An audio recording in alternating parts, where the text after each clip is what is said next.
اعوذ باللہ من الشیطان الرجیم بسم اللہ الرحمن الرحیم الحمد للہ رب العالمین والصلاة والسلام علی اشرف الانبیاء والمرسلین وآلہ الطیبین الطاہرین اعوذ باللہ من الشیطان الرجیم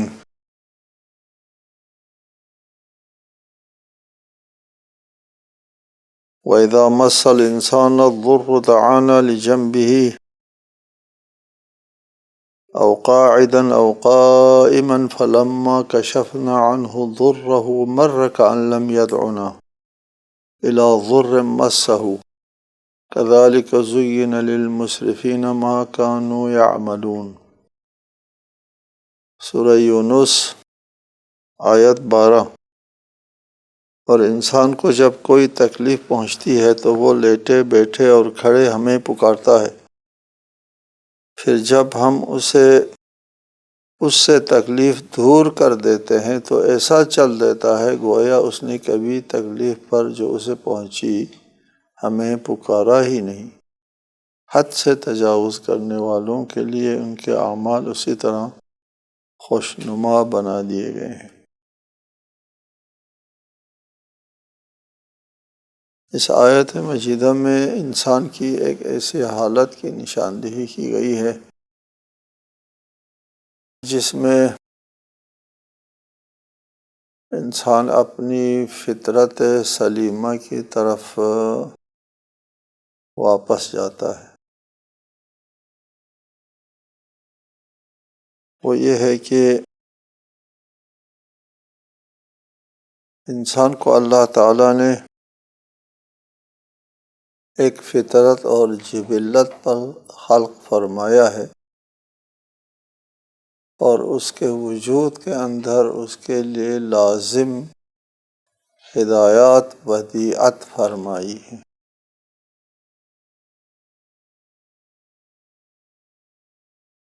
لیکن یہ انسان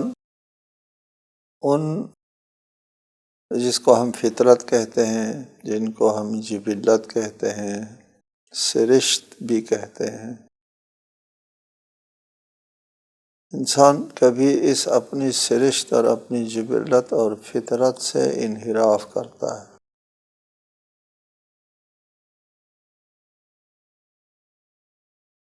چار چیزیں ہیں جن کو ماہرین نے فطری قرار دیا ہے۔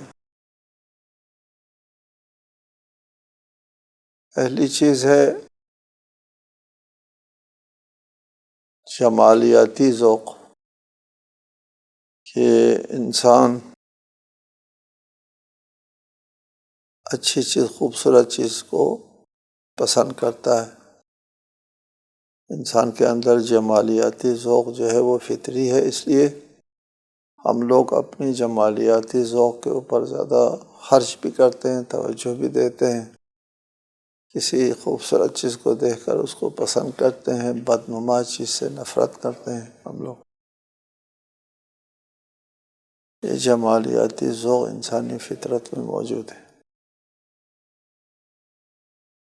دوسری چیز احسان ہے، احسان دوستی۔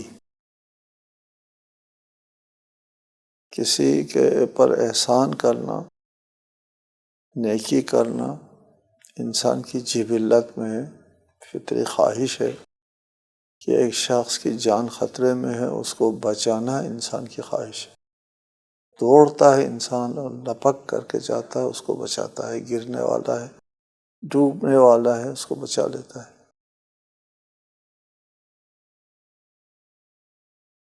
یہاں پر یہ نہیں دیکھا جاتا کہ اس کا مقصد کیا ہے، کس مفاد کے تحت دوڑ رہا ہے۔ کوئی مفاد نہیں ہوتا وہاں، اس کی فطرت اس کو مجبور کرتی ہے۔ یار ایک شخص ڈوب رہا ہے اور اس کو بچانے کے لیے آپ لپک کر کے گئے اور بڑی تیزی کے ساتھ، برق رفتاری کے ساتھ، بڑے اضطراب کے ساتھ آپ جاتے ہیں، کون سا مفاد وابستہ تھا اس کی جان چھٹنے میں؟ اس سوال کے جواب میں کوئی کسی مفاد کا ذکر نہیں آئے گا۔ فطرت اور اس کی جبلت نے اس کو مجبور کیا۔ تیسری چیز آگہی پسند، کہ انسان جہاں جمالیات کو پسند کرتا ہے، احسان کو پسند کرتا ہے کسی کے اوپر، اسی طرح آگاہی پسند بھی ہے، جاننا چاہتا ہے کوئی حادثہ ہوا، کوئی واقعہ ہوا تو کیا ہوا جاننا چاہتا ہے۔ کرنا کیا ہے آپ نے؟ نہیں کچھ کرنا، تو پھر کیوں جاننا چاہتے ہیں؟ یار جاننا چاہتے ہیں۔ کوئی ایکسیڈنٹ ہوتا ہے آپ کے قریب میں، دوڑ کر کے آپ جاتے ہیں کہ یہ ہوا کیا ہے، کسی کا نقصان ہوا ہے، کیا ہوا ہے، صرف اور صرف جاننا چاہتے ہیں۔ آگے اس کے پیچھے کوئی مفاد، کوئی مطلب، کوئی غرض وابستہ نہیں ہے اس جاننے کے سلسلے میں، صرف جاننا چاہتے ہیں۔ یہ تین چیزیں بہت پرانی بات ہے، لوگوں نے سمجھ لیا تھا کہ انسان کے اندر یہ فطری تقاضے موجود ہے، اور اس فطری تقاضے کے اوپر عمل پیرا ہوتا ہے انسان۔ آخر میں ان کو پتہ چلا توحید پرستی، خدا پرستی، خالق پرستی، کسی معبود کی عبادت جو ہے وہ بھی انسان کی سرشت میں موجود ہے، انسان کی فطرت میں موجود ہے۔ وہ کسی خالق کو، کسی رازق کو، کسی اپنے بلند ہستی کو جس کے قبضے قدرت میں اس کی جان، اس کی قسمت ہے، وہ اس کے آگے جھکنا چاہتا ہے، اس کی سرشت میں، اس کی طبیعت میں۔ فطرت اللہ التی فطر الناس علیہا، جس کے اوپر اللہ تعالیٰ نے خلق فرمایا ہے انسان کو۔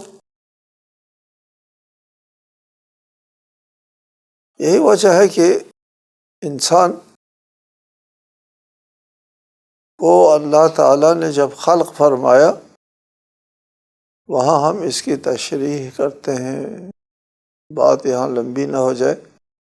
جب انسان کو اللہ تعالیٰ نے خلق فرمایا، پھر سب سے پہلا انسان، اور پھر سب سے پہلے انسان سے آگے اس نسل کو چلانا چاہا، تو وہاں پر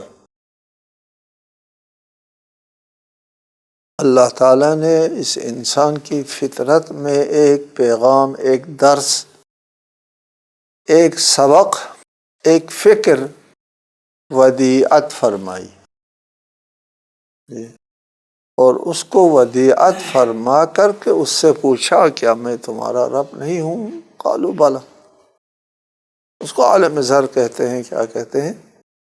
وہاں ودیعت فرمائی ہے۔ اس پہلے جینس کو پہلے سیل کو کہیں، پہلے خلیہ کو کہیں، اس چیز میں اللہ خدا پرستی کو اللہ تعالیٰ نے خلق کے ساتھ ساتھ ودیعت فرمائی۔ یہ بات بھی شاید میں نے بتائی ہے آپ کو، قابل توجہ ہے کہ یہ جو فطری تقاضے ہیں، یہ سوچ ہے، یہ فکر ہے، یہ خلق کے ماورا میں، خلق سے علیحدہ چیز ہے۔ خلق اور ہے، یہ اور چیز ہے۔ انسان کی تخلیق، انسان کی خلقت کے ماورا میں یہ درس جو ہے وہ ودیعت ہے۔ پھر جس پہلے سیل کو یہ درس پڑھایا، وہ پھر وراثتاً تمام آنے والی نسلوں میں وہ چیز منتقل ہو گئی، اور پھر ہمارے اندر بھی وہ درس موجود ہے۔ وہ درس مٹتا نہیں ہے، بولتا نہیں، درست نہیں ہے کہنا، وہ درس مٹ نہیں جاتا، وہ ایسا نقش ہے قدرت کی طرف سے کہ وہ نہیں مٹتا، وہ اس کے اندر موجود ہے، انسان کی فطرت کے اندر موجود ہے۔ یہ وجہ ہے کہ یہ انسان اس خالق سے بہت مانوس ہے، یہ فطرت والا انسان اگر اپنی فطرت کے اوپر قائم ہے، انسان فطری ہے، اس فطرت کے درس کو بولا نہیں ہے، تو وہ اپنے خالق سے بہت مانوس ہوتا ہے۔ جس قدرت نے اس جسم کے تار و پود کو وہ کیا ہے، بنا ہے، وہ اس سے بہت مانوس ہے، اس کا جتنا نزدیک جاتا ہے انس لیتا ہے، لذت لیتا ہے، کیف و سرور میں آتا ہے۔ الا بذکر اللہ تطمئن القلوب۔ یہ انسان کے اندر حس خدا پرستی جو ہے وہ ودیعت فطری ہے۔ یہاں ایک سوال آتا ہے کہ اگر یہ فطری ہے تو پھر فطری چیز تو تمام انسانوں میں موجود ہے، صرف یہ خدا کو ماننے والوں میں فطری چیز کیوں موجود، جیسے دوسرے انسانوں میں بھی فطری چیز موجود نہیں ہے؟ سب کو پھر خدا کو ماننا تسلیم کرنا چاہیے۔ بہت سے لوگ جو ہے وہ خدا کو تسلیم نہیں کرتے۔ اگر فطری ہے تو سب کو چاہیے تھا کہ وہ خدا پرست رہیں سب لوگ۔ جواب یہ ہے کہ فطری چیزیں جو ہے وہ 4 ہم نے بیان کی ہیں، ایک نہیں ہے۔ باقی چاروں کا بھی حال دیکھیں آپ، کسی انسان کے اوپر احسان کرنا، نیکی کرنا انسان کی فطرت میں ہے، کسی کی جان بچانا انسان کی فطرت میں ہے۔ یہی انسان کتنے لوگوں کی جان جو ہے وہ لے لیتا ہے، کتنے انسان کا قتل عام کرتا ہے، کتنا درندہ ہوتا ہے یہ انسان، کتنا سفاک ہوتا ہے یہ انسان۔ کیا اس کی فطرت میں احسان دوستی نہیں تھا؟ یہ اس کی جان بچانے کے لپکنا اس کی فطرت میں نہیں تھا؟ یہ ابھی جان لینے کے لیے لپک کے جاتا ہے۔ اسی طرح دیگر جو فطری تقاضے ہوتے ہیں، کبھی ماحول کی وجہ سے، تربیت کی وجہ سے، مفادات کی وجہ سے، خواہشات کی وجہ سے، بہت سے عوامل ہیں، اس فطرت کے تقاضے کے خلاف بہت سارے عوامل موجود ہیں، ان کی وجہ سے اس فطرت کی آواز دب جاتی ہے وقتی طور پر۔ اور جب یہ سارے دباؤ ہٹ جائیں، کوئی ایسا موقع آ جائے جس سے یہ مفادات کا دباؤ، خواہشات کا دباؤ اور دیگر چیزوں کا جو دباؤ ہوتا ہے انسان کی فطرت کے خلاف، وہ دباؤ ایک مرتبہ ہٹ جائیں تو پھر دیکھیں یہ فطرت کا جو ہے وہ تقاضا سر اٹھاتا ہے نہیں اٹھاتا ہے۔ یہ آیت اسی مطلب کو بیان فرماتا ہے۔ وَإِذَا مَسَّ الْإِنسَانَ الضُّرُّ دَعَانَا۔ جب انسان کو کوئی تکلیف پہنچتی ہے، جان خطرے میں پڑ جاتی ہے، کشتی ڈوبنے والی ہے، کوئی سہارا نہیں ہے، دعانا، او اللہ مجھے بچاؤ۔ یہ فطرت کے اندر اس کے وجود کے، اس کے سرشت کے اندر یہ بات موجود تھی۔ ابھی باہر سے غیر فطری دباؤ کی وجہ سے اس کی آواز دب گئی تھی، اب وہ دباؤ جیسے ہٹ جاتا ہے، دعانا، وہ ہم کو پکارنے لگتا ہے۔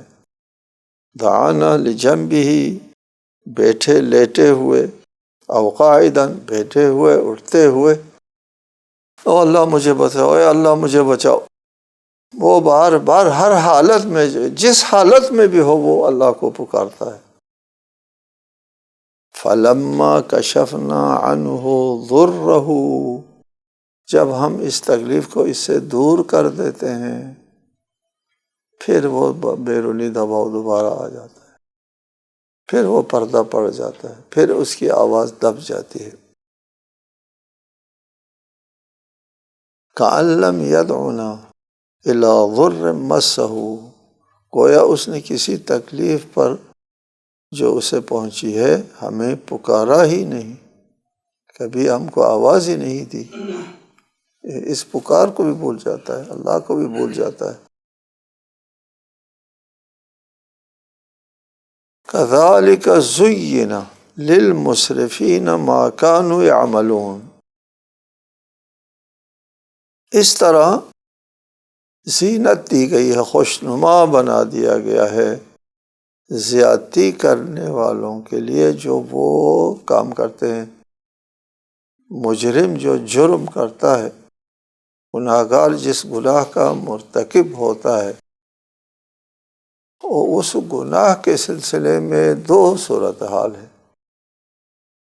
ایک صورت یہ ہے کہ وہ اس کو گناہ سمجھتا ہے، احساس گناہ ہے اور پھر گناہ کرتا ہے، یہ شخص کسی نہ کسی مرحلے میں اس گناہ سے چھٹ جائے گا، اس کو مغفرت مل جائے گی، اس کو توبہ نصیب ہوگی، اس لیے کہ احساس زندہ ہے، ضمیر زندہ ہے، اور اس ضمیر کے زندہ ہونے کی وجہ سے کسی نہ کسی مرحلے میں وہ واپس آئے گا، توبہ کرے گا اور گناہ سے یہ نجات حاصل کرے گا۔ ممکن ہے ایسا۔ دوسرا آدمی ہے جو گناہ کرتا ہے، ظلم کا ارتکاب کرتا ہے، لیکن اس کو وہ نہ صرف گناہ نہیں سمجھتے بلکہ اس گناہ کو وہ بہت اچھا کام سمجھتا ہے، زین، خوشنما، بہت اچھا کام، فخر کرتا ہے اپنے مجلسوں میں، محفلوں میں، آج یہ ہوا، آج یہ کیا، آج ایسا موقع ملا، آج ایسا طرح کے ساتھ یہ ہوا، وہ فخریہ انداز میں اس کو بیان کرتا ہے۔ احساس گناہ نہیں ہے بلکہ یہ احساس ہے کہ یہ بہت اچھا کام ہو رہا ہے۔ اس قسم کے گناہ والے لوگ قابل عفو نہیں ہے، اس لیے قابل عفو نہیں، خدا کی طرف سے دروازہ بند نہیں ہے، خدا کی طرف سے ہمیشہ ہر ایک کے لیے، ہر گناہ گار کے لیے، ہر مشرک کے لیے، ہر منکر کے لیے اور ہر کافر کے لیے عفو و درگزر کا دروازہ کھلا ہے جب تک وہ زندہ ہے۔ جب تک وہ کفر کی حالت میں، شرک کی حالت میں نہیں مرتا، جب تک وہ زندہ ہے، حتیٰ موت سامنے آنے تک فرصت ہے اس کے پاس کہ وہ واپس آ سکتا ہے۔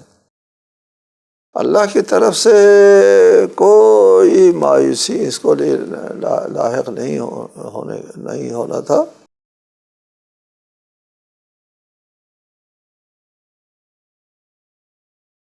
لیکن اس شخص کے اندر واپس آنے کی صلاحیت نہیں ہے، توبے کی صلاحیت نہیں ہے۔ کیوں نہیں ہے؟ اس لیے کہ وہ گناہ ہی نہیں سمجھتا اس کو۔ ہمارے لیے بھی یہ مسئلہ بہت درپیش ہے۔ ہم یہ نہ سمجھے کہ یہ خدا کو نہ ماننے والے اور منکرین خدا، اللہ کی پرستش نہ کرنے والے لوگ جو ہے وہ اس میں مبتلا ہیں۔ ہم میں سے ہر ایک کسی نہ کسی حد تک اس چیز میں زینہ، اس زینہ میں خوشنما، شیطان کا کام بہت سے آیات ہے دیگر، شیطان کا کام یہی ہے کہ وہ برے اعمال کو اچھا اور خوشنما بنا کر کے انسان کے سامنے رکھ دے کہ اس کو گناہ ہی نہ سمجھے۔ گناہ کا نہ سمجھنا سب سے بڑا گناہ ہے، اس لیے کہ گناہ کے نہ سمجھنے والے توبہ نہیں کرتے۔ توبہ کس لیے کرے؟ وہ گناہ ہی نہیں کر رہا، وہ تو بہت اچھا کام کر رہا ہے۔ وہ واپس کیسا ہے اللہ تعالیٰ کے دروازے میں؟ وہ سمجھتا ہے کہ میں اللہ سے دور نہیں ہوا، کوئی حرج نہیں ہے، ایسی باتیں ہیں لوگ کرتے ہیں، کوئی گناہ شناہ نہیں ہے یہ چیز، وہ اس کو گناہ نہیں۔ ہم بھی بہت سے کام جو ہے وہ کرتے ہیں، اس کے بارے میں احساس گناہ نہیں رکھتے۔ یہ قابل توجہ بات ہے۔ احساس گناہ ہم بھی بہت سی چیزوں کے بارے میں نہیں رکھتے۔ سب سے اہم بات جو احساس گناہ نہیں رکھتے غیبت ہے۔ ہم غیبت کرتے ہیں اور آرام سے کرتے ہیں، اور احساس نہیں ہوتا کہ یہ گناہ کبیرہ کا ارتکاب کر رہا ہوں، اصلاً احساس نہیں ہوتا۔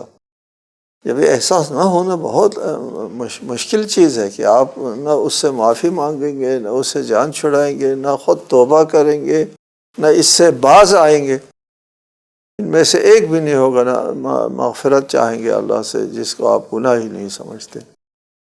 بہت سی چھوٹی موٹی باتیں ہیں حقوق الناس کے بارے میں خصوصاً کہ اس کو ہم احساس گناہ نہیں سمجھتے، اس وجہ سے اس کا ارتکاب کرتے ہیں۔ اس سے جان چھڑانا ایسے گناہوں سے بہت مشکل ہے جس کے بارے میں آپ کو سرے سے احساس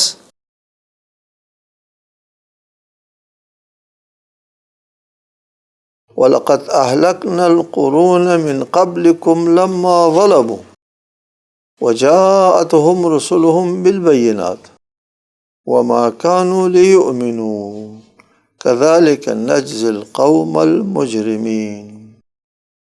اور تم سے پہلے قوموں کو بھی ہم نے اس وقت ہلاک کیا جب وہ ظلم کے مرتکب ہوئے اور ان کے رسول واضح دلائل لے کر ان کے پاس آئے، مگر وہ ایسے نہ تھے کہ ایمان لاتے، ہم مجرموں کو ایسے ہی سزا دیتے ہیں۔ قرون کا لفظ اہلکنا القرون، ہم نے قوموں کو، قرن صدی کو بھی کہتے ہیں، ایک صدی کو ایک قرن کہتے ہیں، اور قوم کے لیے بھی یہ لفظ استعمال ہوتا ہے۔ یہ قرین سے ہے، باہم رہنے والے لوگ، قوم چونکہ افراد باہم رہتے ہیں، اس وجہ سے اس کو یہ قرون کے لفظ کو قوم کے معنی میں بھی استعمال ہوتا ہے۔ ہم نے بہت سی قوموں کو ہلاک کر دیا، من قبلکم، تم سے پہلے، تم یہ مشرکین کی طرف ہے روئے سخن کہ تم اسے کرۂ ارض کے اوپر پہلے ظالم قوم نہیں ہو۔ ایسے نہیں ہے کہ تمہارے سامنے اس قسم کے جرائم کی کوئی مثال نہ ہو، نہ میں پہلا رسول ہوں، نہ تم پہلے منکر قوم۔ مجھ سے پہلے بھی بہت رسول آئے ہیں اور تم سے پہلے بہت سی قومیں منکر رہی ہیں۔ ان کی سرنوشت کیا ہے؟ ان کی سرنوشت تھی لما ظلموا، جب ان لوگوں نے ظلم کا ارتکاب کیا تو ہم نے ان کو ہلاک کر دیا، تباہ کر دیا۔ یہ گزشتہ قوموں کی سرنوشت ہے، اس کو سن لو، تم اس سنت جاریہ سے مستثنیٰ نہیں ہو۔ یہ قانون الہی ہے قوموں کے بارے میں، اس کے زد میں ہو۔ وَلَقَدْ أَهْلَكْنَا الْقُرُونَ مِنْ قَبْلِكُمْ لَمَّا ظَلَمُوا، اسی ظلم کے تم بھی مرتکب ہو رہے ہو۔ وَجَاءَتْهُمْ رُسُلُهُمْ بِالْبَيِّنَاتِ، رسول ان کے پاس آئے، بینات اور دلائل اور شواہد لے کر کے آئے، انہوں نے ان کو رد کیا، قبول نہیں کیا۔ وَمَا كَانُوا لِيُؤْمِنُوا، اور صرف یہ بات نہیں تھی کہ ان لوگوں نے ایمان نہیں لے آیا، ایک ہوتا ہے نا لم یؤمنوا، ہوتا ہے لم یؤمنوا، ایمان نہیں لے آئے اس لیے ہم نے ہلاک کر دی۔ یہاں ہو سکتا تھا کہ تھوڑے صبر کرتے، ہو سکتا ہے کہ وہ ایمان لے آتے، جی آپ نے کیوں نہیں صبر کیا؟ فرمایا وَمَا كَانُوا لِيُؤْمِنُوا، وہ ایمان لانے والے نہیں تھے، لم یؤمنوا کی وجہ سے ہم نے ہلاک نہیں کیا، ہم صبر کرتے ہیں۔ اللہ بہت حلیم، بہت بردبار ہے، بہت مہلت دیتے ہیں مجرموں کو، بہت ڈھیل دیتے ہیں مجرموں کو، لیکن جب وَمَا كَانُوا لِيُؤْمِنُوا، یہ ایمان لانے والے نہیں تھے، لہٰذا ہم نے ان کو ہلاک کر دیا۔ نہ صرف ایمان نہ لانے پر، كَذَلِكَ نَجْزِي الْقَوْمَ الْمُجْرِمِينَ، سنو ہم ہمیشہ مجرم قوموں کے ساتھ یہی رویہ کرتے ہیں، اسی قسم کی سزا دیتے ہیں۔